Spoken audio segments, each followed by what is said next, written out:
Okay, so I'm going to start a little early because I talk a lot. And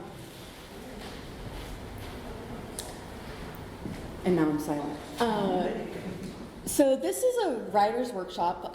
It came from the WordPress Community Diversity Speaker Workshop by Jill Binder, so I want to give Jill Binder a shout out. And then my coworker at Red Hat, before Red Hat didn't care about open source, Marjorie Freeman, and I developed this as a writer's workshop because we published articles. So it was like a transition from a speaker workshop into a writer's workshop. Because as an extrovert, I didn't realize that people don't like public speaking. And we all want to share information, and sometimes we feel like public speaking and giving sessions is the only way to do it, and we all have something to share, so we developed this into a writer's workshop. And it can be transitioned into a session workshop and stuff like that, but that's where this came from. So I just want to give a shout out to Marjorie and Jill Binder from the WordPress community. And I want to talk a little bit about AI before we begin, okay? Because I have really strong feelings about open source, okay?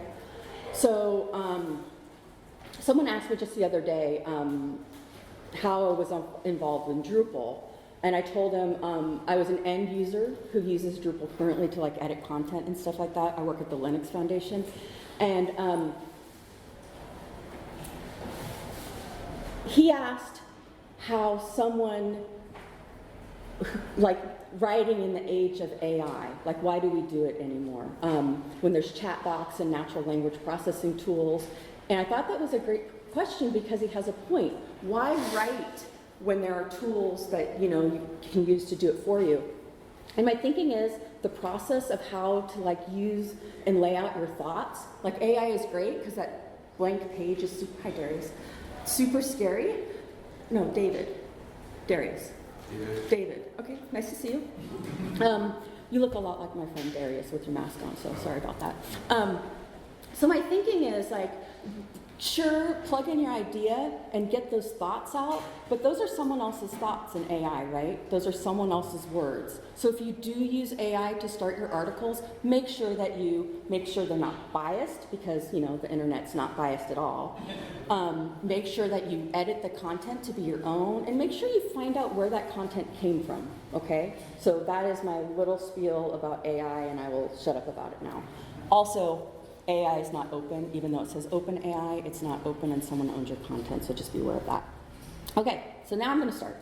My name is AmyJune Hineline. I currently work at the Linux Foundation. I help write exams for emerging technologies, but that's really boring. Mark and I work on a team called Ally Talks, where we do accessibility talks every month.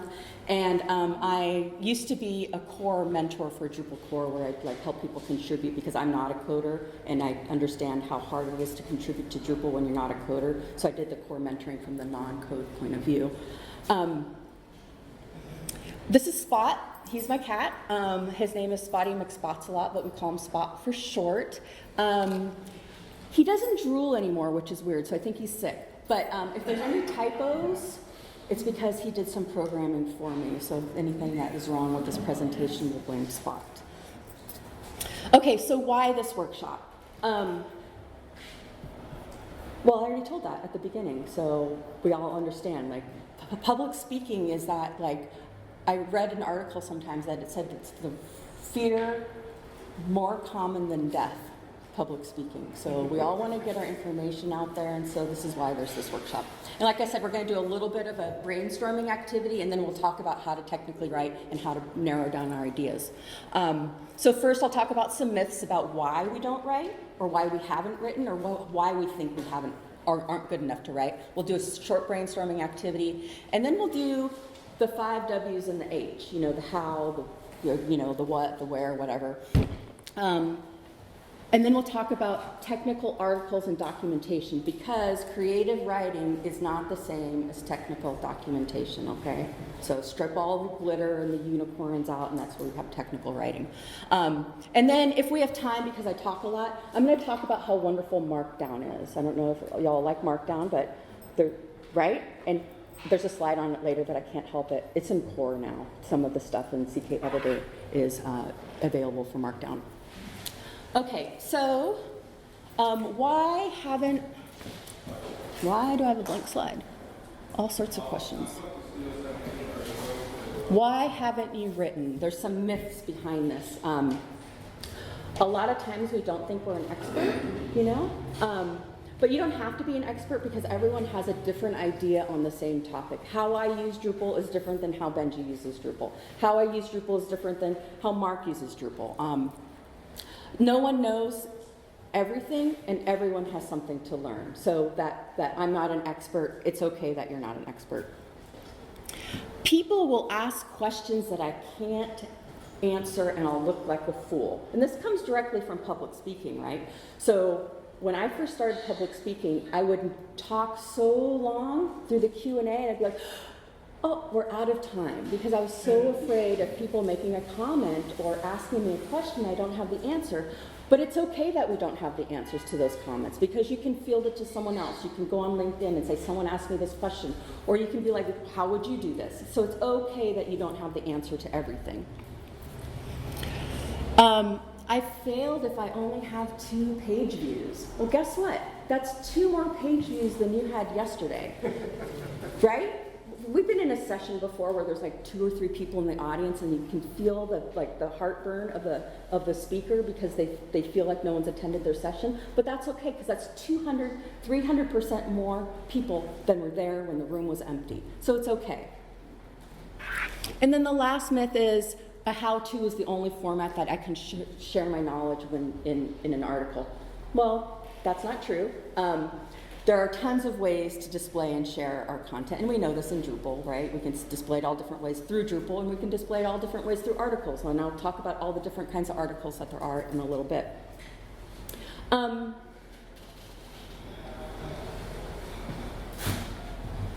So, hey. But do not disturb on, that's what the message is. Oh, crud. Mark. You ruin everything. Anyone see my mouse?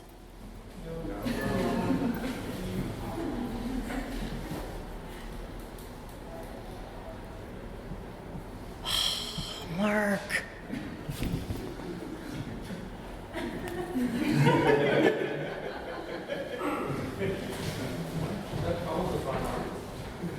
That's Anello's fault, he started the talk. Oh! Does it have the display on there? Is it showing what you're texting? Oh, no. Sorry. Why did Mike Anello is highly inappropriate. Stirred, and then you go back to your, where's your browser? I don't know. That's what I'm There it is. looking for. Oh, don't. Ah, no, that's. Oh, you drive it. I was just trying to help.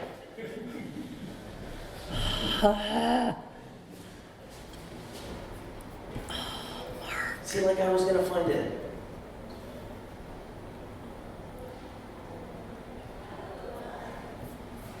Okay, sorry everyone. Mark ruins everything. How do I get to my personal? There we go.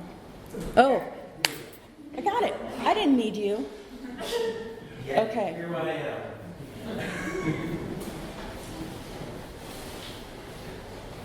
Maybe I still need you. Sorry everyone. I'm not very technical. I'm trying to get the mouse on my screen. Go to the right. Thank you. Okay. So you want to learn how to write from me? Okay, great. So I want people to think about why they're worried about why they haven't written an article yet. You know, really think about like, why haven't you written for a larger publication? Maybe you have a blog of your own and you just write for you, or maybe you've only written articles for the company you work with. Why aren't you submitting articles to what used to be opensource.com when Red Hat cared, but now it's like OSI or something. But think about those things of why we haven't written for a larger publication. And if you've only written once, why haven't you done it again? And again, all this stuff extends to like public speaking and sessions as well. So why do we write? We write to share information. You know, again, like I said, the way I use Drupal is different than the way Chris uses Drupal. We want to promote open source, right? Isn't there a big push for Drupal marketing? Like, we want to market our product. We want the world to see our case studies. We want to have Drupal be relevant, or insert whatever technology you have. We also want to build our own personal brand. There's something about writing for your company or speaking for your company, but there's also something about building that personal brand for yourself. For yourself. It's not AmyJune that works at the Linux Foundation, it's AmyJune, right? And what's the best way to learn something is teaching others. Haven't you ever written something and you want to present it to the class or whoever and you don't know anything about it? It gives you that excuse of learning that, because what better way to share with others, teach others, is in how we learn ourselves. And then we also want to create more experts. And the hardest part about writing is starting, right? It's that blank page. I had a fortune cookie one time that said, begin, the rest is easy. It's that first step that's the hardest, right? And there are resources to help. I'll show these at the end. So opensource.com is no longer relevant. It was a great publication.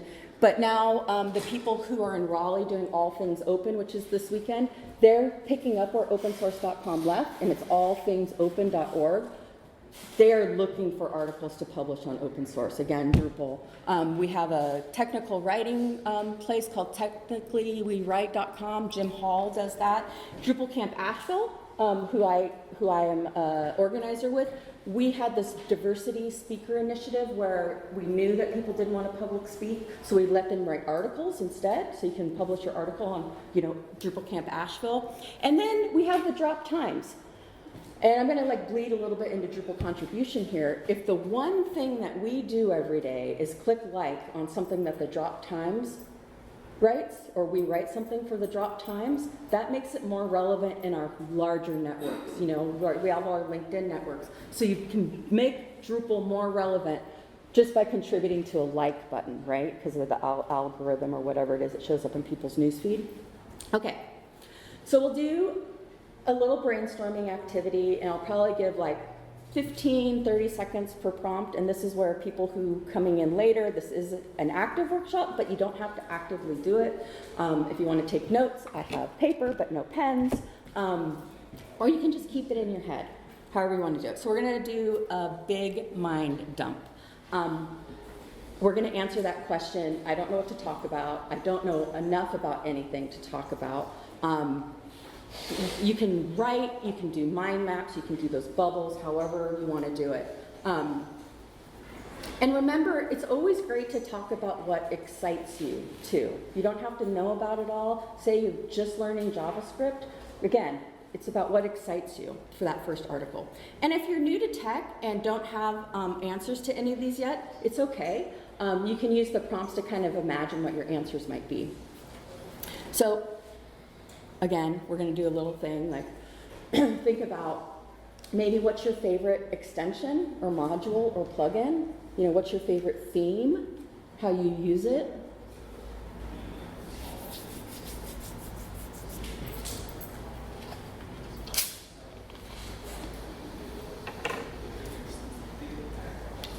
What cool tricks do you use all the time? Do you have shortcut keys? Do you have developer things that you do?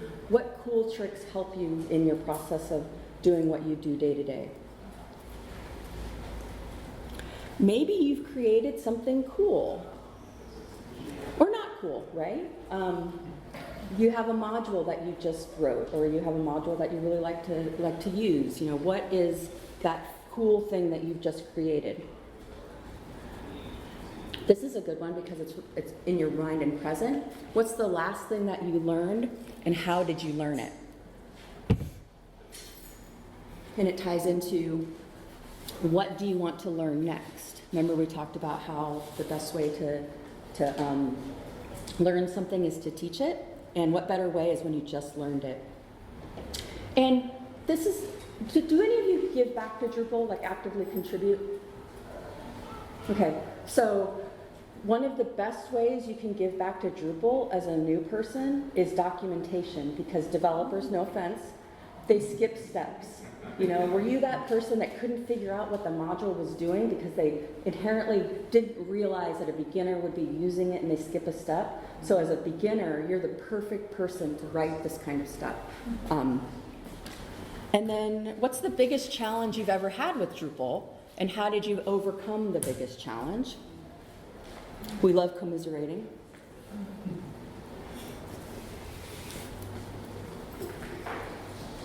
On the more human side, you can write an article about your past experiences. Do you have a new role? What do you do today? You know, how is your job different from someone else? How do you get people into your job? Your past experiences and how they shaped you.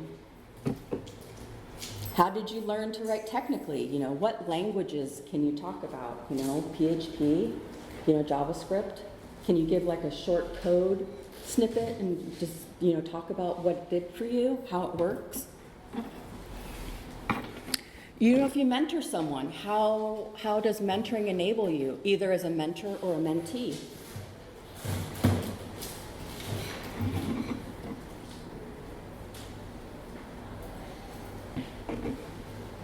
How is UX different from design for you designers out there?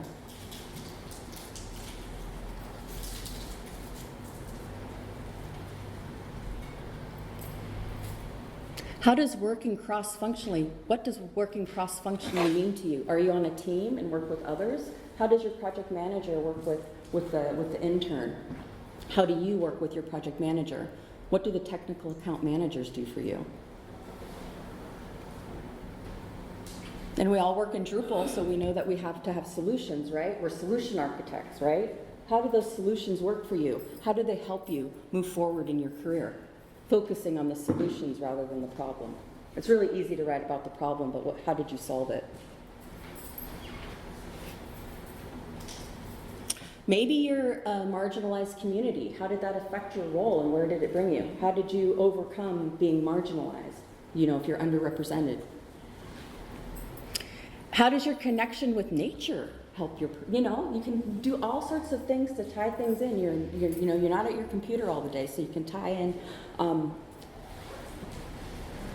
trash abatement. Oh, I think this is the last brainstorming slide. What was your first role in tech and how has it shifted? Remember, we were all beginners once, right? How have you progressed? These are really great for people getting into your roles. They want to learn how you developed. How did you get to where you are? Because they see you in this leadership position. How did you get there? How has travel impacted the way you view software? This is interesting. Has anyone been to DrupalCon Europe? Or Developer Days? Have you been to Developer Days? It's so much different in Europe when you go to conferences. It's so tech-centered, you know? So traveling, how does your travel impact how you work with your software? The first time you contributed to open source, you can talk about how you did it and why. You know, be an inspiration of giving back. We don't have to share, but, you know, if someone wants to share something about the brainstorm, they can. Introverts? Okay. Okay, so I want to talk a little bit about article styles. We have these like ideas in our head, but what kind of article are we going to write? Again, you know, we have that thinking that we can only do how-tos, but we can do introductions to and getting started guides, right? Who utilized Drupalize Me when they first started, right? Okay, great resource, great way to learn, getting started guides. So think about those topics that you came up with and that you didn't know much about, but now you have expertise in. So you can do a quick like steps, right? How did I first get started with the meta tag module, right? Why did I get started with the meta tag module? And then go through the steps to configure it for your website and give examples, you know, getting started guide. And that ties into a how-to, right? It's an instructional point, and if you can use pictures and diagrams and source code, technical, you can mix your writing in with visuals. And that's an important aspect of it too, because all of us learn different, right? If we break up our content with visuals, it reinforces for some people. Some people need that visual along with the text. We have listicles. Does anyone know what a listicle is? Yeah, so it's like bullet points, but expanded. So it's a list of things, like the top reasons why I did X, Y, and Z, and you do it in kind of a list form. Not quite like writing paragraphs, but it's a quick, easy dose of information for people. Because remember, we don't read articles anymore, right? We scan. So listicles are great for those people on BART that, you know, have the one hand and they're just scrolling their phone while they're waiting to get off at West Oakland. So we can do lists or listicles. You know, and sometimes these have sort of a bad reputation, but they're not. They're really cool, you know? And if that's all the time you have is to write 10 bullet points, that's 10 bullet points that you're sharing with the world that wasn't there yesterday. Personal stories, you know, like I said, people love to read personal, well, some people, right? I guess not everyone. You know, how did you set up your Linux desktop? People want to hear that you cried too. They do. You know, they want to hear that you had a hard time with Drupal. They want to hear that stuff. Case studies, these are great. And I'm going to boast about these a little bit because Drupal.org and the big marketing push, we love case studies. We love to know how you got that website and why you did certain things. That way people in the outside community can look at your website, what your goal was, and how you solved it. Has everyone read a case study on Drupal.org? I really invite you to do that. They're really interesting. And we have roundups. These are great because no one wants to read, and where do you start? So you do a roundup article about articles you read this month, and they can read the paragraph about the article and have a link and it sends you out. So this is a great way to round up information. Maybe you're in, okay, I have to be really careful here. A community that's not our own, and there's drama going on, but you don't want to read all the articles, or you don't know where, but someone lists like, this is why I like this article. So those roundups really help people find the information that you want to share. I have a lot of blank slides. Okay, so sometimes we think that we can only write a documentation page, right? So what are the different documentation pages? We have READMEs, right? Remember, every project you work on should have a readme.md file. Remember that? And it shouldn't be blank, okay? It shouldn't just be README. So think about those modules or themes that you used and you didn't know how to use them. What's the word when you have to install one for the other? Dependencies. You know, knowing that ahead of time in a README is really helpful because maybe you don't want that extra dependency or that library, or maybe you don't know what library to use. So I think this is solved a lot with Project Browser. Right? Does Project Browser list dependencies when you? No? I don't think so. No? Okay. Composer. Okay. But does it tell you before it starts? No. Okay, yeah. That's the thing I want, is before we start. A user manual. So what's a user manual? Sometimes these are called man pages. It's a document that helps using a particular system. Again, like the Linux, if you're going to write about GNOME or you're going to write about, Fedora. And it really helps people use that product seamlessly, right? A user guide. They're also known as instructor manuals. They're documents that cover detailed information, standards, guidelines, troubleshooting, right? Drupal, functionalities and more. So user manuals are great. And we'll see these on a project page for extended documentation. That'll be a user guide versus a README. Reference material. This is the background that provides quick facts on any given topic. And there's different ways that you can do it. Remember when stuff was on paper? We had almanacs and bibliographies, resources, dictionaries, encyclopedias, statistics, handbooks, all that kind of stuff, reference materials. And you can do that on the web too. A training manual, this is a set of instructions of how to complete a job or process or task. And a training manual is a complete guide to what you're using. Complete. A README might be short snippets, but a training manual is like that extended every step of the way, no skipping steps. Are you asleep, Mark? No. Okay. He was asleep. Okay, so getting started. Finding your why, your what, and the words that go along with what you want to say.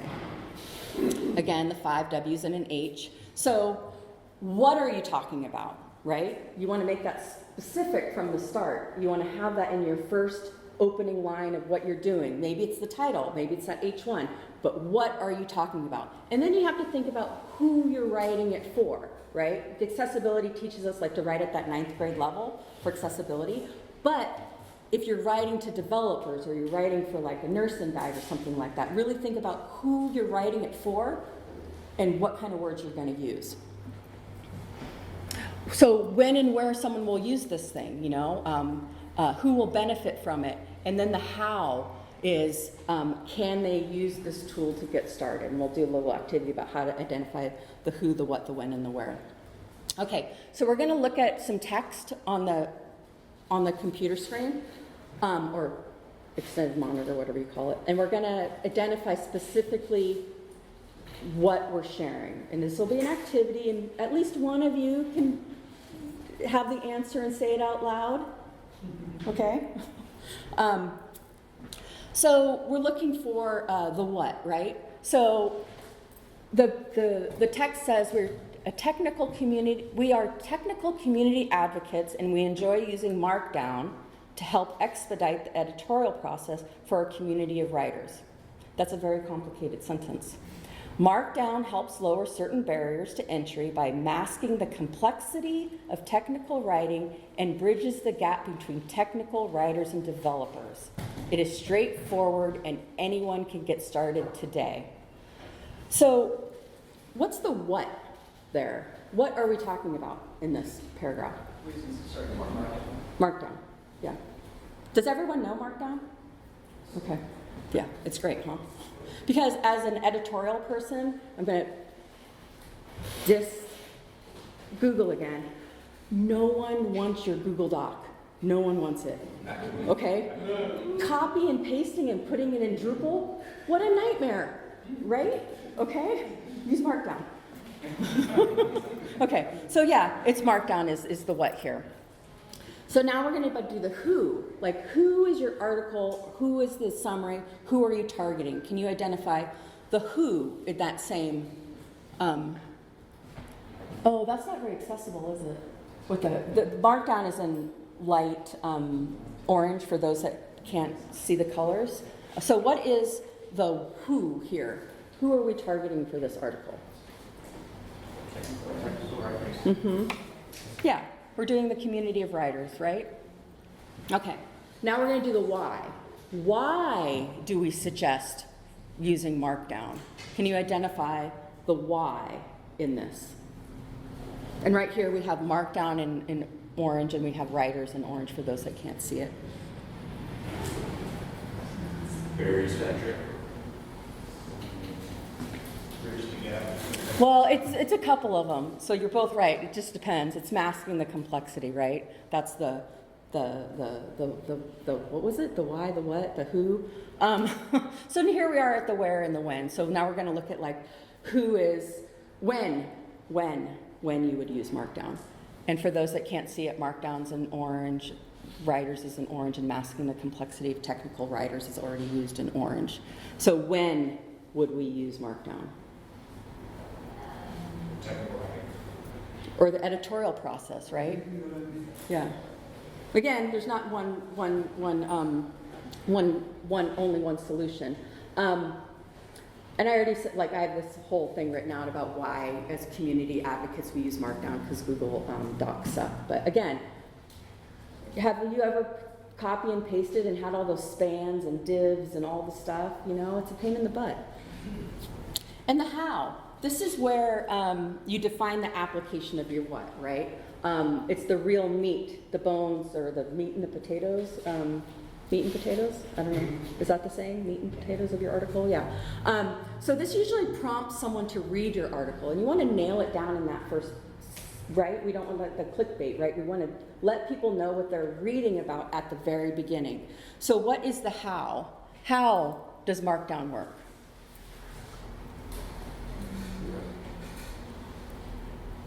Markdown, editorial process, writers, and masking the complexity of technical writing is in orange for those that can't see it. Next page. Bridges the gap between technical writers and developers. Okay, so some of you know me, some of you don't. The tip is to always be clear about what you want to write about. You know, you start with those bullet points and you be clear and you don't diverge. Because if you diverge from what you're writing about and what topic you want, the reader's going to be confused. So at the end of the day, if your audience understands you, you've got your point across. But it's being like really clear and specific.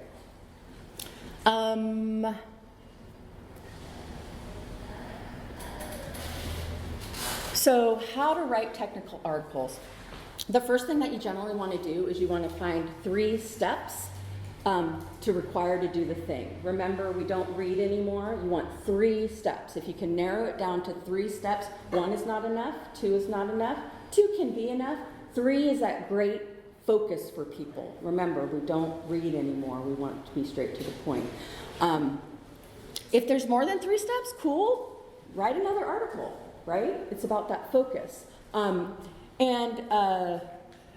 each step, you can have those 3 steps. You know, that outline, remember grade school where we did the outlines and stuff like that? So have the 3 main points and then write 3 points about your main point. Wake up, Mark.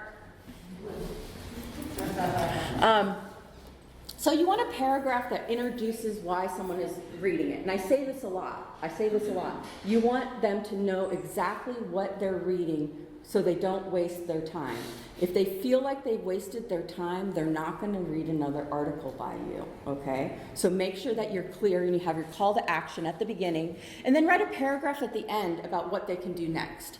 And then you just kind of send your article in, right? Sometimes the editorial process is a lot, sometimes it's not, but people generally want your articles.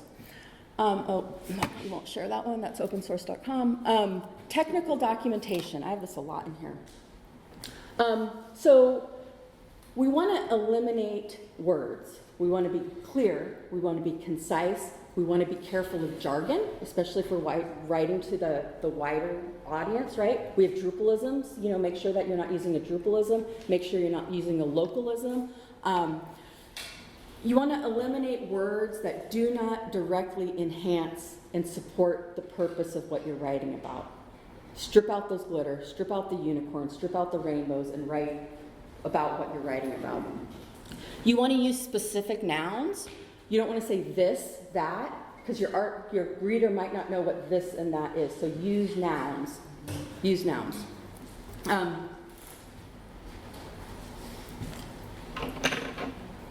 When we use non-specific nouns, the sentence lacks meaning and, you know, it leaves people confused. You want to make sure you use an active voice. I used to fall into that trap. I would use this a lot when people would get confused. So maybe I'm going overboard, but these days I only use this as an adjective. I always put something specific after the word this. Yeah, especially like for technical writing, right? When we're sharing a product or a thing, like you might have had a sentence that had 3 nouns before and that this leaves the people with which this are you talking about, yeah. So I am really ill with the passive and active, you know. We do this because of accessibility. Verbs are your sentence, right? They're the heart of your sentence. We don't want them to get watered down, you know, so strengthen your sentences with verbs, okay? And I'm really bad at that. I'm super bad at being a passive voice. For accessibility and the fact that none of us read anymore, we want to break up the content. We don't want to have huge walls of text. We all know that when we have a huge wall of text and we look away and we come back, like, oh, where are we in the page? So you can break up those huge walls of text with bullet points. They should be brief, and easy to understand. They don't have to be complete sentences, but if you do break up your content in bullet points, make sure you're consistent about how those bullet points are. Is it a list, like a series, or is it a sentence? You want to be like just consistent in how you do it. Because there's nothing like reading a bullet point and having a period on the first one, and then you read the second one and it doesn't have a period. Doesn't that drive you crazy? That stands out on the page. And you want to organize your content logically. And we all have a difficult time doing this. We don't know what's more important, right? But we want to really think about the flow and organize your content logically, and you don't want to be coming back to something. You need to say it all in one thing, all your points, and then sum it up at the end. We don't want to like loop back to, remember that in the first paragraph we learned this. We want to have it in a logical flow and order. So a style guide. Anybody take English in college? So style guides, they're there for a reason, not just for our front end, right, but for our writing styles. They're there for a reason. If the publication has a style guide, the publication you're aiming to get published, make sure you use that style guide. Make sure you're consistent with it. Make sure there's a voice, you know, whatever you want. Of course, they're going to have editors help you do that, but it's going to be easier for that publication if you write with their style guide. They might have accessibility things, something. And people work really hard on style guides, okay? So utilize that. Make them feel important that you used it. Formatting. If your article is more than 500 words, you want to break up that content, right? So you use subheadings. Headings, everyone, accessibility. Remember the H1s and the H2s aren't there for styling. They're there because something's more important and does a logical order, whether it be a screen reader or a tab thing. We want to break up our content with headings. If you have interviews are great. They're hardly any work, right? You just like do it. Make sure that you are clear with who's talking. You know, do it in bold, and use regular formatting for the rest. Inline formatting, you have to be really careful about when we think about accessibility. Italics and bold don't always show up. You know, they will, for a screen reader, it doesn't bold it, you know, it doesn't say it's in bold. So if you're doing like HTML, make sure that you do it semantically versus in the editor. So code formatting. If your article contains code, which it will, right? Please use the code tag. Do not do a screenshot of your code, okay? What does a screenshot do? It's a picture. Guess what? I want to use that code and I can't copy and paste it. So use those code blocks. Use that inline code. Underlining. Okay. Do not underline unless it's a link. Okay. Remember Craigslist or is that Craigslist? Yeah. Perfectly styled website, right? Links turn light blue and they're underlined. You know it's a link because it's underlined. So if you're doing a publication for the web, leave underlining just for links. Hyperlinks, you want to make sure that if you're linking to an outside article that you tell that, you know, in your hyperlink, you know, it's going to open a new page, it's going to open a new window. We want to avoid things like, this just goes, I know, I said do it in a logical order and don't go back, but I'm going to go back to that first code formatting thing is we want to make sure that we don't use things like the code below or the code above, you know, when you're writing your article, because the editor's going to pick and choose where they want it, so eliminate like, For code formatting, or more generally just including code in documentation, what I run into a lot of times is old documentation that's using like an older version of something. So would you recommend like including version information in, or is that too much information? That is something you can mention in the beginning of your article if you're talking about it. But yeah, I would, especially like because you know some of us are still using Drupal 7, you know, and we're looking at an article, and a lot of us are using Drupal 10, and we're looking at it, and we're going to assume that it's Drupal 10, right? So anything that avoids assumptions. Rush, especially, I noticed, like formatting of stuff changes. Oh, you mean the actual formatting in the article? Yeah, command line. Yeah. Yeah, so yeah, I don't have a good answer for you. Well, use the tags that is up to the person, what the particle is tags. Can you say that again? You can use tags, tag, you can tag it up to, so this is called people server. Tagging. Oh, tag, yeah. Yeah, it's pretty, one of my pet peeves is when we research and the article's not dated. and Yes. I have no idea. Yeah, and you know, writing evergreen articles can be important, right? But if it is something specific, yeah, knowing when it was done and how relevant it is now. Yeah, you mentioned underlined. Is there like a recommendation for the colors, or because you said it should always be underlined in blue, right? Is that So, standard? this is not an accessibility talk, but, so accessibility guidelines say that if you have a link and you don't underline it, then you have to have it formatted two different ways. So it's like a different color and in bold, or a different color in italics. And that's why that underline is the best, because everyone knows it's a link. I would just follow like color contrast rules and stuff like that, Okay. as far as that goes. It doesn't matter what color, you know, as long as you can see it. But that underline says it's a link. But if you don't underline your links, you have to have it formatted two different ways so people know it's a different thing. That's an accessibility guideline. Yes? Just to comment on the sort of version stuff, like a lot of my technical documents like to include like a required or assumed section. So this assumes that you're using these technologies for the following code snippets. Assume that you're using this version of Drush or something, and that way there's at least some reference to like why this works well. This assumes you're using this version. Perfect. Did everyone hear that? Like when they do the, yeah. We talked about this a little bit. We want to create the persona. We want to know who we're writing to. Really think about who you're writing to and target that writing style towards your audience. That way, you should also ask yourself what the reader is looking for, maybe. Like, why did they find your article? What are they looking for? And what information they expect to find. We talked about this a little bit in the last slide, evergreen content. We don't want to write about something that's not going to exist tomorrow.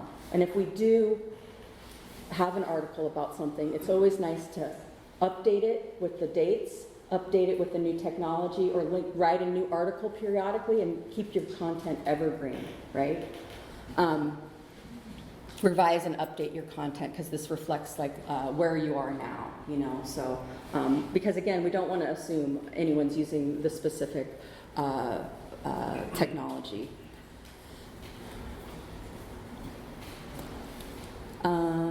We talked about this a little bit at the beginning, but I'm going to say it one more time. AI can be useful. We use it for Grammarly, right? You know, that's a useful tool. We can edit some of our content. We can like use it to check our tone. We can use it to do spell check. You know, spell check's a great AI. But be very mindful when you use things like ChatGPT, OpenAI, because they're only as good as the data that they have access to, okay? That's really important, and I'll probably say it one more time. Again, it might not be open source, so if you use, you know, ChatGPT to help you with the things, you might be sharing proprietary stuff versus open source, so make sure that the content you share is open source. And it might not be accurate. And again, just check your stuff. Grammar and spelling, it's important, and it really helps the editorial team publish your article. So if you have the opportunity, proofread your stuff, use that spell check, have a friend, have a colleague read your things, because if you really want to get published, they're going to look at that and they're going to assume sort of your level of skill based on your writing. So be very mindful to submit things that are proofread. You know, there's even like with sessions, like I do session selection for DrupalCon Europe.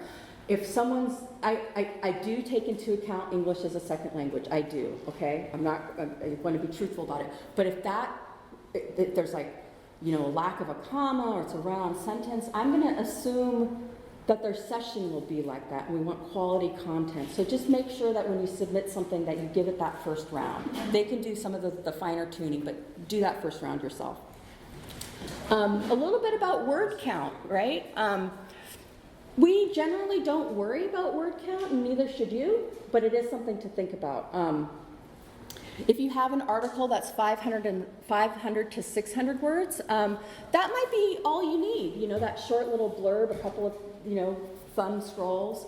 It could be, you know, announcing your project update. It can be, you know, release notes. It can be, you know, something timely, something open source. When you have 600 to 800 words, this is for reference if you have like print magazines, like I get Vogue. 600 to 800 words is about a 1 to 2 page article in a magazine with some pictures. So that's sort of the depth of 600 to 800 words. This is good for interviews, for roundups, for featured articles. You know, if you have 800 words, you know, again, don't have that wall of text and break it up with headings. 800 to 1,300 words, these are our how-tos. These are our getting started guides. These are our tutorial, our more in-depth articles. And then 1,300 words and more, you might want to consider having 2 at that point, because you might have some really great content.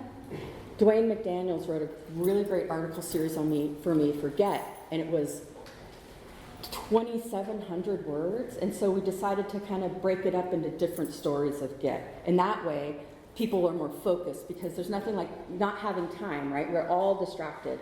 We're reading an article and we really want to get through it, but there's still 3 more pages. So sometimes when you have that longer article, no one gets to the bottom. So break up that content and link to each other. You know, more, we're going to talk about at the bottom, we're going to talk about this in the next article. And then at the top of the next article, remember last week we talked about this, you know, so break up that content in multiple parts. Images, please include attributions in your images.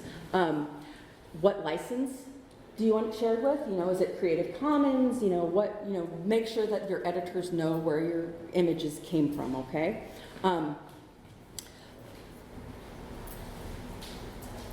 And, you know, this is just kind of a tip for like submitting to a publication. Submit your images as files versus in your article. You know, that way they can place them and they're easier to download and stuff like that. And if you're using Google Docs, no one wants to download that image from Google Docs, you know, so put them as separate files. Images should be concise. You know, if you have a big image, maybe think about converting it to a responsive thing using GIMP or another open source tool. They should never be wider than the column's width. You know, if it's 600, you know, pixels, keep your image in that range too. Label your images so your editors know where they go. So in your article, you'll say image X, Y, and Z, and then have that same title on your image when you submit it as a file. Use captions or alternative text. Marjorie put this in here. I actually have a talk that I give about image accessibility, and I can talk about it all day long. What is a decorative image, and why are you using it? So when you say that it's a decorative image and you skip that alt text, come on, why is that image there? There's no such thing as a decorative image. You're using it for a reason, okay? Maybe it's a border, okay, maybe it's a border. But think about why you're using that image. Is it enhancing content? And not all alt text is the same. So we have this picture here, and this might be an article about playgrounds, right? Or it could be an article about these 2 girls. So your alt text is going to be different depending on the context. So remember that. You can reuse an image, but think about why you're using it. Because this could be a basketball court in front of a school, or it could be Erica and Mariah are walking to school. Okay, so think about why you're using that and fit the alt text with the image, which Drupal isn't great at. We know this when we have a media library and we reuse our images, it takes the alt text, the same alt text, so it can be complicated, but we can do it. But again, if you're submitting to an editorial magazine or something like that, think about why you're using the image. We're going to talk about links, but before we talk about links, in the light of a hosting platform that we all use, I want you to think about their acceptable use policy and how they use it. And if you want to know more about why I'm talking about it, you can go to nohostforhate.org, and you can read about all of our 4 major hosting companies and why I have this slide up here. Because hatred in any form is not okay. Hatred in any form is not okay. So think about who's hosting, what sites they're hosting, and why they're hosting those sites. Okay. Links. These are subject to the approval of the team. Say you're submitting an article for Evil Tux, the Linux Foundation's hacking thing. Does the Linux Foundation really want you linking to Red Hat? So think about the context of your link, and they might not get published because they're like leading to a vendor or a specific thing. So, really think about, also, when we write things, we don't want to be a pitch, right? We don't want to pitch things. So think about why you're linking to something else, because no one wants a pitch article, right? We just want to learn information, Wow, I have a lot of blank slides.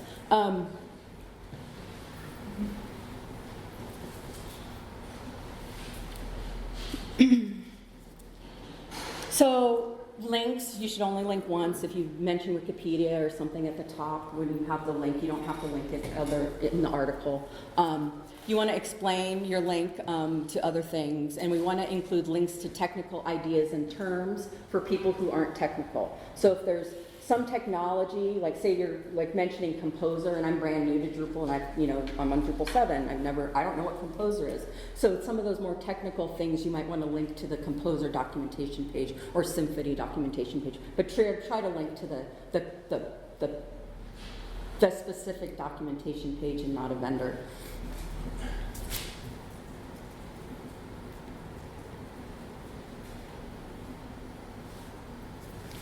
Oh, this is a workshop one, sorry. So we're going to talk a little bit about titles. We love quippy, punny titles, right? We love them.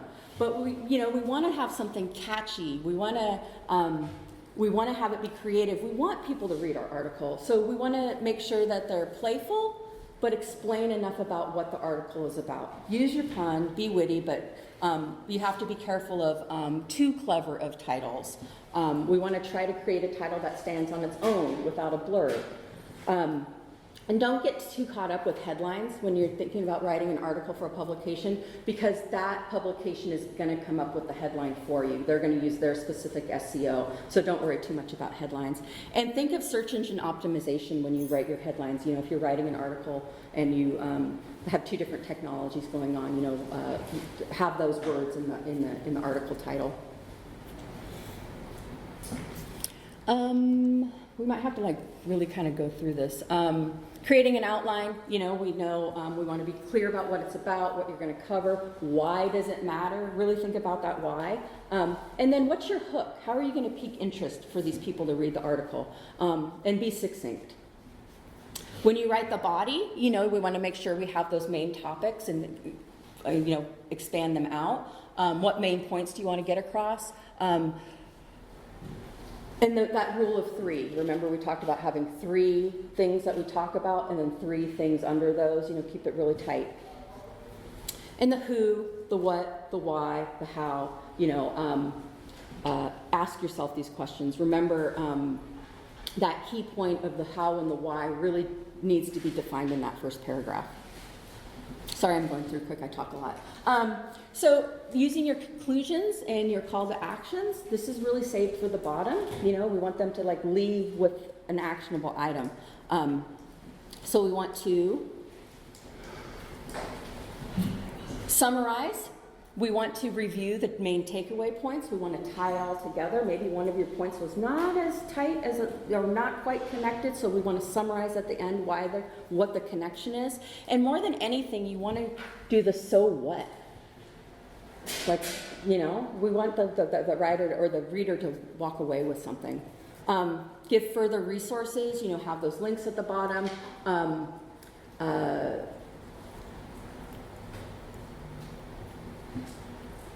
this goes back to like comments and questions, but we want to have a bio where people can get a hold of us if they have a question. If there's not a comment section at the end, it's really nice to like leave that like personal network thing that you have so people can ask you more or ask the question, you can answer the question. So in your bio, like maybe say where you're working, you know, maybe not an email address, but a LinkedIn address or something like that.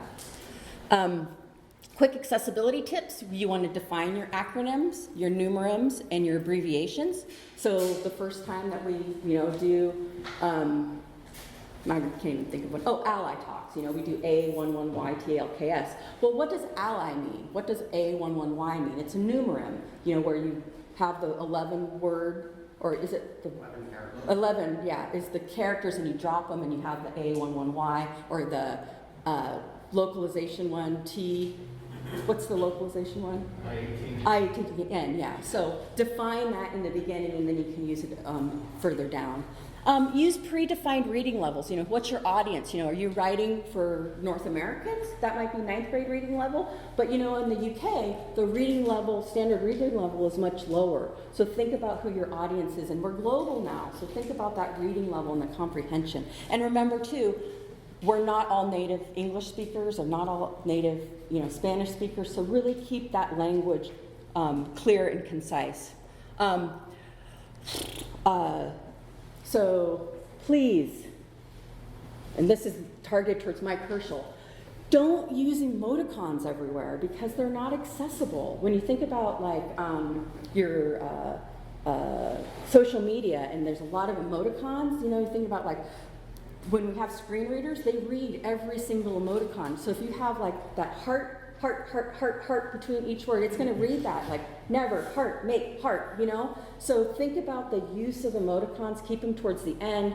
ASCII art is junk for a screen reader. That's a lot of characters and symbols for a screen reader to read someone. And if you have that at the beginning of your article, you're gonna lose your reader, okay? And I don't have time, but why do we use Markdown? Because it's really cool, right? It works anywhere. It's portable. You can export it in multiple formats. It's accessible. You don't have to, I don't use a mouse. You don't have to go and find the editing tool. You know, you want to make something bold, you just use Markdown. You don't have to like take your hand off and find the editor button. And it gives you more control over your article. If you write your article in Markdown when you submit it, those editors are going to see how you want it formatted. They're going to see where you want bold. They're going to see where you want your headings to be. It gives you more control of the editorial process. And there's no code. It's not, well, I mean, it's readable code, right? And, you know, I already said this, the spoiler, Drupal 10.1.1 shipped with CK Editor 5. How cool is that? So, I have 4 minutes, okay. You want to start with a Markdown file, right? It's not rich text, it's not a TXT file. You want to make sure that what's reading your article can read it, so it knows it's Markdown, so end with an MD. Know your flavors of Markdown. A lot of us are used to GitHub, right? And we switched to GitLab. Well, GitLab has a different dialect of Markdown, so make sure that you, if you're writing technical articles, make sure that you know the dialect. It's like me having localisms in California versus someone in Alabama, you know, it's that dialect. You want to find a good editor for yourself, you know, have something that, you know, that can render it. So if you're new to Markdown, you can have your writing Markdown on this side and then you can see it on the other. There's some cool open source ones. My favorite one is VS Codium. Not VS Code. VS Code is not open source, but VS Codium is. Atom is great. MarkText is great. That's like a real bare bones text editor that will render it for you. And then we have not so cool editors that are, you know, not open source. Obsidian, it's actually really cool, but it's not open source. So that's a really great one. It ties things together and it like does this mind map for you. It's so cool, but not cool. And then some of the basics you can do. Did you know that you can write a table in Markdown? I invite everyone with the Mermaid Library. You can do tables, you can do flow charts. It's so, well, the table isn't in Mermaid, but if you do like a flow chart, it'll render as a flow chart with arrows and things, and it's really cool. But you know, task lists, tables, links, code blocks, block codes, headings, strikeouts, bold, italics, you know, and those are just the basics. You can do image accessibility in Markdown. You can do almost anything and render it as how you want it. And you can test drive. Okay, so CK Editor 5 does not have all the things that we want in Markdown, but Mike Anello, my good friend, he wrote the Markdown Easy module, and it will extend the Markdown in Core for you. So it's a pretty new module. He's still taking like feature requests and stuff like that.